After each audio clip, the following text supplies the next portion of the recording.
Yo, know y'all Mr. Clev. We back with another Chiller Scares, disturbing internet mystery that have been solved.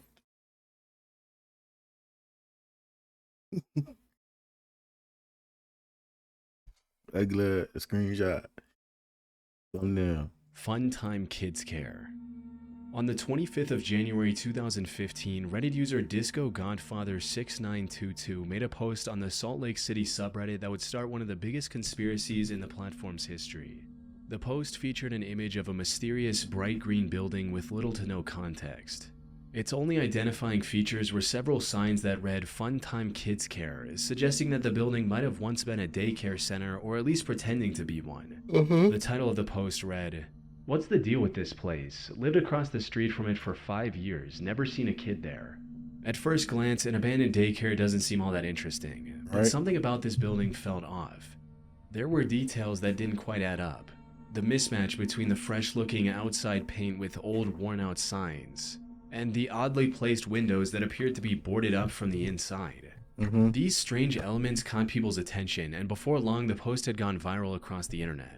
Then things got even stranger. A few days later, Disco Godfather visited the building again and described what they saw in a comment. "So I just came back from the place and found something in the back covered by a camo tarp.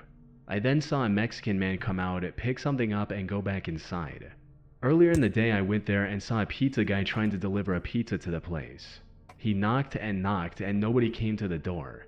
He left, and I was about to as well until I noticed kids walking up to the door and trying to get in. Finally, an old Mexican lady opened the door and let them in. 5 years of living here, never saw a single person go in or out. Then in one day, I see 4 people. Weird." And while some people joked about the building being the base of operations for Walter White from the popular TV show Breaking Bad, others took things more seriously. To them, this daycare looked like a money laundering front, or something far sinister like an organ harvesting operation. One person also pointed out the convenient timing of Disco Godfather seeing the 2 kids after their post went viral, stating, "Could still be a drug front, but perhaps due to the additional attention it's getting, they're bringing in some of their own kids to make the place look more convincing." But before Disco Godfather and the rest of the internet could find any concrete answers, a Reddit user by the name of Deathship advised them to stop looking into this place. Naturally, people wanted to know who this guy was. As Redditors began looking further into Deathship to understand their ominous warning, they made some interesting revelations. Deathship was a retired Air Force linguist who was fluent in 8 different languages and was also stationed in Area 51 at some point. Okay. If these credentials were true, it was possible that this mysterious building was affiliated with one of the 3-letter organizations like the DoD, FBI, and CIA. And if Deathship knew, that would explain his warnings telling Disco Godfather to back off. But things became even more terrifying when soon after Deathship's comment, Disco Godfather began receiving threats from other users. "Delete your posts and comments and stop making questions. First and last warning, we know who you are. If you must continue your search, try to uncover what you seek. Do not say I didn't warn you." Things like this are always run by dangerous people. Things got even more alarming when people found a link between the daycare and a shipping container from China. No. The bill listed 1,100 kilograms of plastic jewelry and 6,825 kilograms of football and soccer balls. This led many to believe that this daycare might be involved in human trafficking, pointing out that the weight didn't match what you'd expect from lightweight plastic items.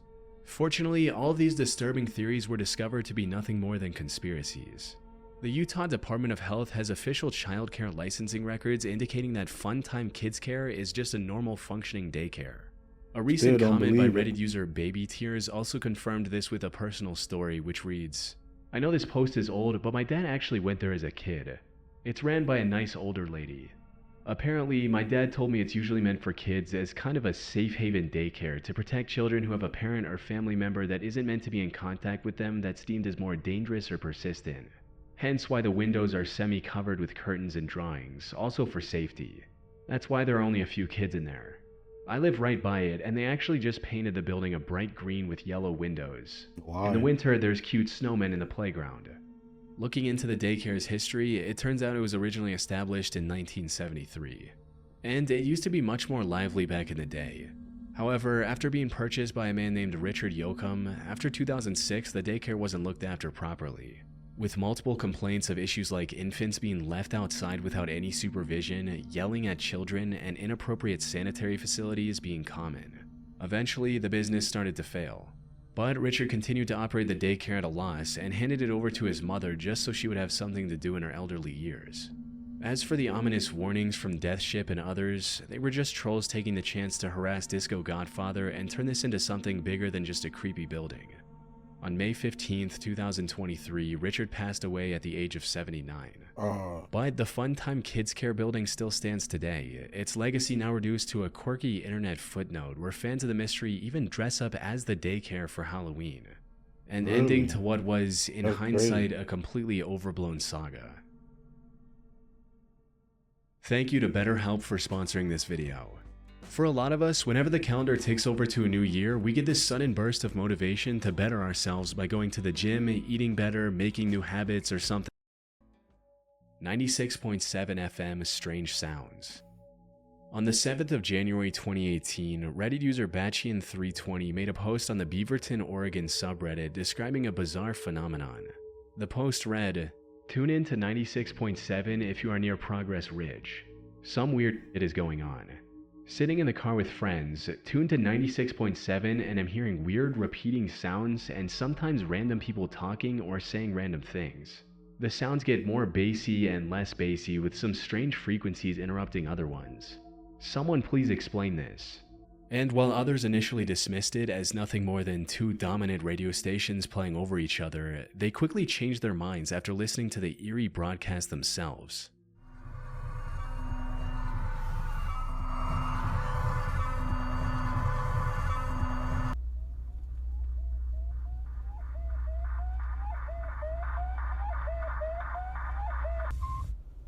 KZRYLP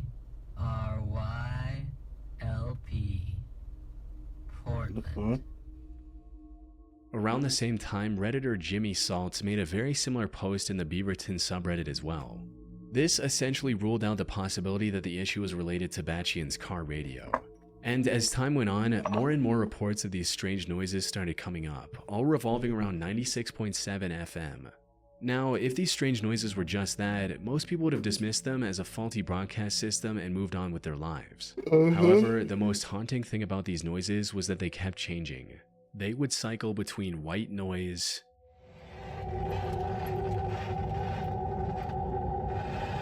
something resembling a very loud fan,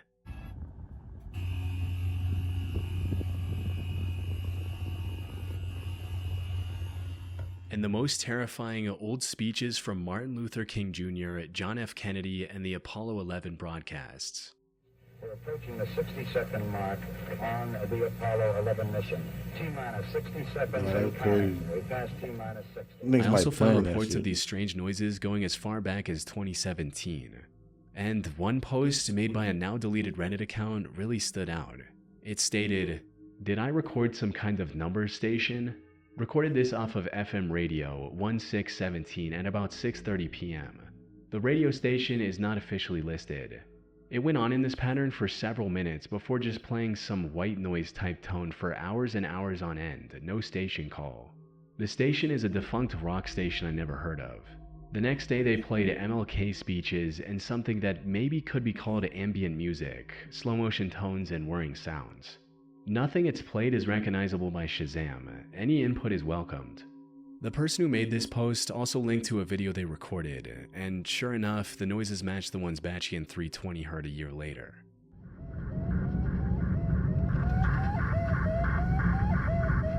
As far as I could tell, reports of these strange noises persisted until June 2018, only to disappear as suddenly as they emerged. This extended year-and-a-half-long timeline of these noises does negate the possibility of this being some troll hijacking the frequency. Maybe. Because over such a long period, one of the people working for the 96.7 FM station must have noticed the hack and corrected the issue. So if these noises weren't caused by a malfunctioning broadcast or a hack, then what were they? The only people who could prove these answers were those who owned and operated the station. And after going through one of the recordings of these noises, we can hear a distorted call sign of KZRYLP. KZRYLP Looking up this call sign in FCC's public notice from August of 2018 reveals that this station is licensed to the Community Alliance of Tenants, which is a non-profit aimed at helping tenants know their rights. However, this revelation introduced more questions than it answered. What does a non-profit focused on tenant advocacy have to do with eerie, unexplained noises on the radio? Reaching out to the Community Alliance of Tenants was met with an outright denial of having any knowledge of interference with their station. This leaves only one possibility on the table, that these noises were deliberately broadcast by the Community Alliance of Tenants. As for why they would do this, the answer is simple: for attention. Think of it this way: you're driving down the highway and you want to see what's on the radio. You shuffle through the radio stations to find something you like, when all of a sudden you hear a creepy noise. Wouldn't you be curious to check out the station at a later time to see what was going on? Yeah. As the explanation goes, they were likely broadcasting these noises on off hours to build curiosity around their station, which otherwise covered boring talks about tenant rights. People were mentioning this possibility all the way back in 2018 when these noises first became popular. And while the Community Alliance of Tenants hasn't come forward with a confession, people on the internet are 100% convinced that they deliberately created this hoax for attention. However, 96.7 FM has since been replaced by a rap station. The Evil Farming Game. On the 1st of May 2016, Reddit user Sparta213 asked for help in finding a game similar to that of Harvest Moon, which is a cutesy farming game. However, this cuteness quickly turned into sheer horror as others read through the specifics of what Sparta was looking for. The post read, "I know almost nothing about this game. All I can remember is that it's kind of like Harvest Moon but with a dark twist. The game starts out with you and your wife. One night you get into a fight and you end up stabbing her to death. Now, the game revolves around you farming to stay alive while trying to keep the town from finding out about the incident that happened. Every now and then the cops come to search your house and you have to hide her corpse." People found the idea of a game that combined an innocent premise like farming with such a twisted plot both disturbing and highly intriguing. Given the storyline of this mystery game, most assumed it was some obscure Flash-based browser game. However, despite countless users on the subreddit dedicating hours each day to the search, they found no clues that could lead to an answer. The search also garnered an entire subreddit, which quickly grew to over 10,000 members as the legend of the game with such a dark premise traveled across the internet.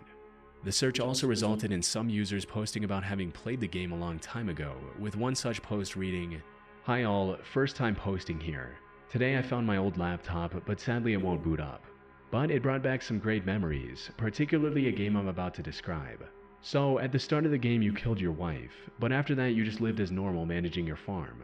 However, it had a twist. The police could come at any time and find the body, so you had to constantly be wary and move the body.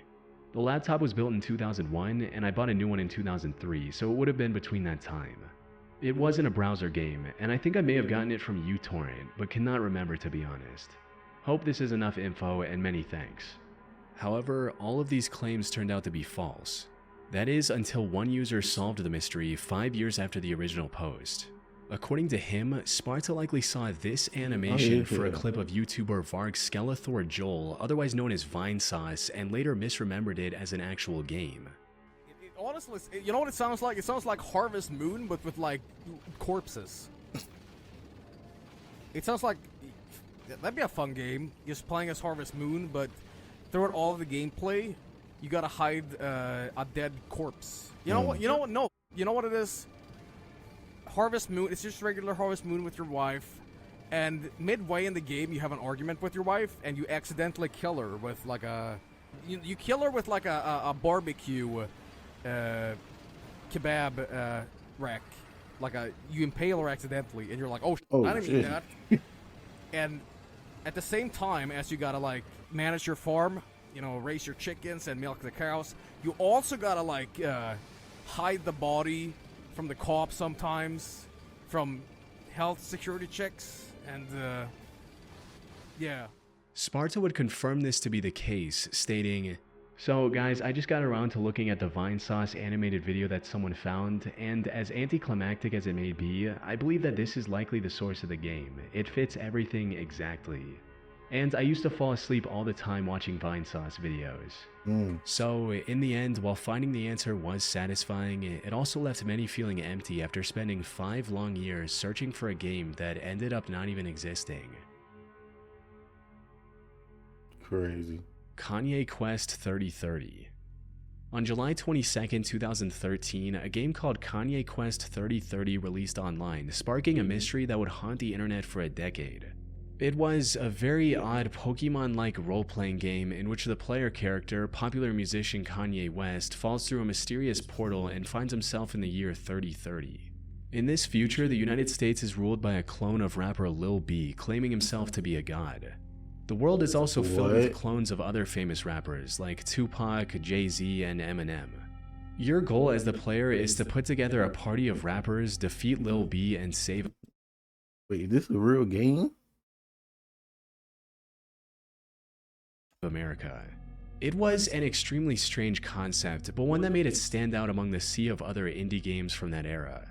It got popular enough to catch the attention of Video Game Donkey, one of the most respected video game reviewers on YouTube. But just like everything else, its popularity declined over the upcoming months. The game was fun, but it had zero replayability, so it faded into internet obscurity as players moved on to whatever was trending next. However, what no one knew was that beneath its hip-hop inspired surface, the game was hiding a dark, unsettling secret. On January 28, 2015, an anonymous user made a post on Pastebin detailing the shocking discovery they had made while playing the game. The post was titled, Kanye Quest, a front for Ascensionism. At one point in the game, an NPC asked the player, quote, "What do you want to do?" with a 6-letter blank space prompt to type your response. For fun, the user decided to type in Ascend. Doing this completely changed the scene and revealed a previously unknown section of the game, with the player character turning into a white butterfly. Immediately after entering this new area, a text box appeared with a creepy message reading, "Congratulations, you have proven yourself to be an open-minded and curious thinker.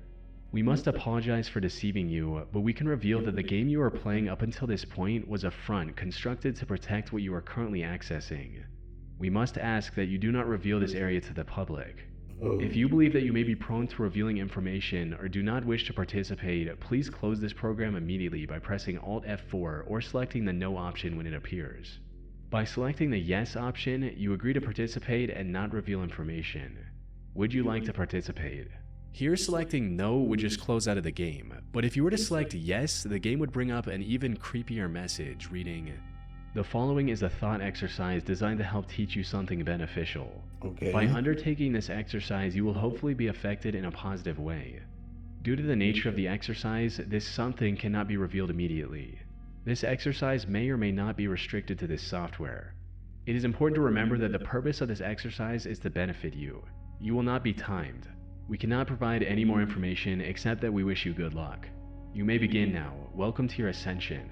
The game then presented you with a number of puzzles where you had to enter the right password to proceed. If you managed to successfully complete these puzzles, the game teleported you to a completely white room with a single computer. Clicking on that computer revealed the message, "Congratulations, you have ascended. Thank you for playing." However, this wasn't the true ending of the game, because after that, a final text box appeared, giving players yet another chance to type something. If they entered the word Micropia, the game revealed a disturbing message. "You have proven your worth once again. You have ascended. However, further ascension is always possible, and by selecting the Yes option, you agree to participate further and you grant us permission to interact with your possessions. Yes. Would you like to participate?" If you choose Yes, the message continued, stating, "Over the following 2-week time period, we will interact with you and your possessions in several ways. Keep an eye out, as some of these ways may be subtle. Others may not be. We may attempt to contact you directly.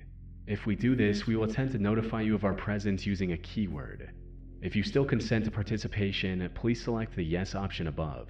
Do you wish to participate?"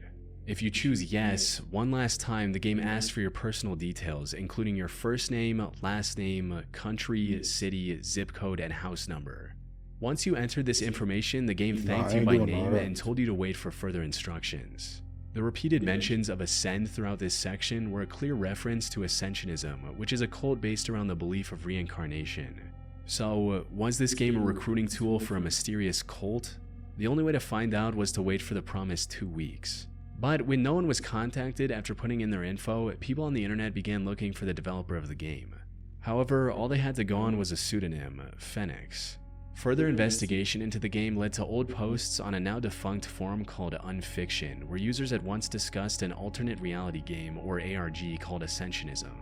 The creators of this ARG also had a PayPal link in their bio, and donating to it revealed the name of the creator, Nicholas Lyons. And while searching this name online didn't bring up much, it did reveal a Bandcamp account mentioning that Nick was signed to the label Ascensionism Records. This label had its own Bandcamp account, which revealed another name, Valerie. It seemed the hunt for the creator of Kanye West 3030 was finally drawing to a close. However, things quickly went south when MatPat from the Game Theory channel interviewed Valerie in 2021, and she had this to say. So, Kanye Quest, it's not actually related to me. For a long time, I wanted to make music for games. Because of this, I spent hours and hours finding and talking to folks in random game developer group chats on Skype, Discord, TeamSpeak, etc. I would say sometimes, hey, feel free to use my work or even just my ideas in your stuff for free. Just make sure you credit me. And with Kanye Quest, I don't really know. I don't know who developed it. I don't know why. I guess they just liked my work and wanted to incorporate it somehow while challenging themselves to implement some weird mechanics into their game. Instead of clarifying things, Valerie's statements only deepened the mystery. Maybe the game was actually developed by a cult after all. But just over a year after Valerie's interview, the truth was finally revealed in a web series called Finding Yeezus. The hosts of this web series managed to find the creator by tracking down one of the game testers for Kanye. The hosts of this the truth was finally revealed in a web series called Finding Yeezus. The hosts of this web series managed to find the creator by tracking down one of the game testers for Kanye Quest 3030. And the reality of this game turned out to be a lot more mundane than anyone could have imagined. I'm Clara Hope. I'm a musician and artist, and I created Kanye Quest 3030. So, where does it begin for you? For me, it began as a Year 12 project for high school. They wanted us to make like a major project for school, and I was like, I'm gonna make a video game. The game contained nothing more than a hidden ARG. And the original user who made the pastebin on the Ascensionism findings turned out to be Clara Hope, the creator of the game, trying to bring attention to the ARG implementation. It was found that at no point was the game connected to the internet, so when you entered your personal details, it wasn't even going anywhere. It just goes to show how the internet's imagination and wild theories can transform something as ordinary as a high school final project into a decade-long cult mystery. Nah, that's crazy. Never heard of that game before. Video though. games. On September 8, 2010, Reddit user I Wish I Was a Meme made a post in r/gaming asking for mod recommendations for a game called Oblivion.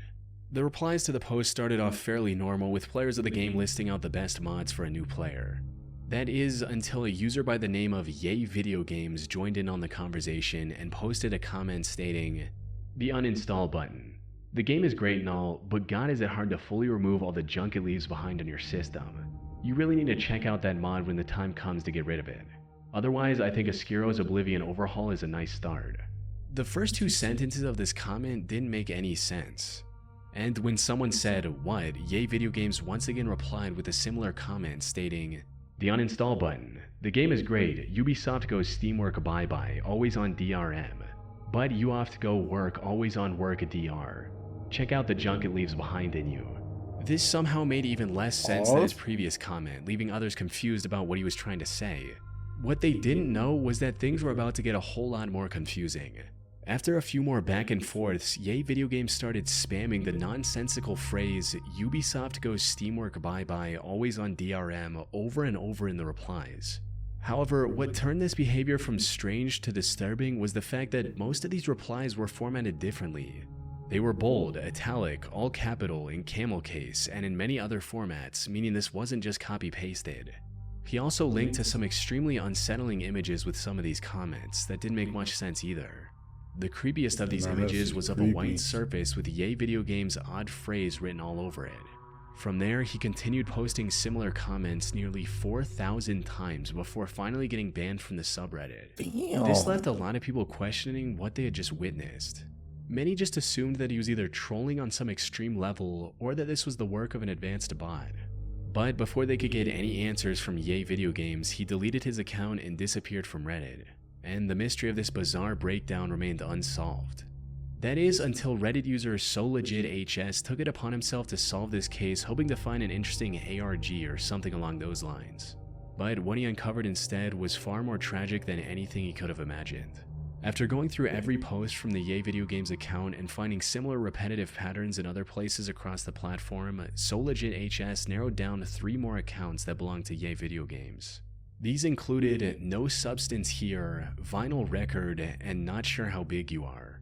Among these, Not Sure How Big You Are appeared to be Yay Video Games' main account. Here he shared many aspects of his life that were crucial to figuring out his story. And contrary to what many believed, he wasn't just some troll spamming bizarre posts for attention. Those posts were his way of coping with a deeply miserable life. According to his posts, Yay Video Games was suffering from some extreme chronic illnesses that left him in excruciating pain at all times. The constant medication had also messed up his mental stability, resulting in manic episodes like the one that made him popular in the first place. Sadly, all of this became too much for him to bear. In the beginning of 2015, he decided to end his own life to escape the suffering. No. Sad, man. That's sad, dog. Sad, but internet mysteries have been solved. Self-love is the best love, man. Catch y'all in the next one.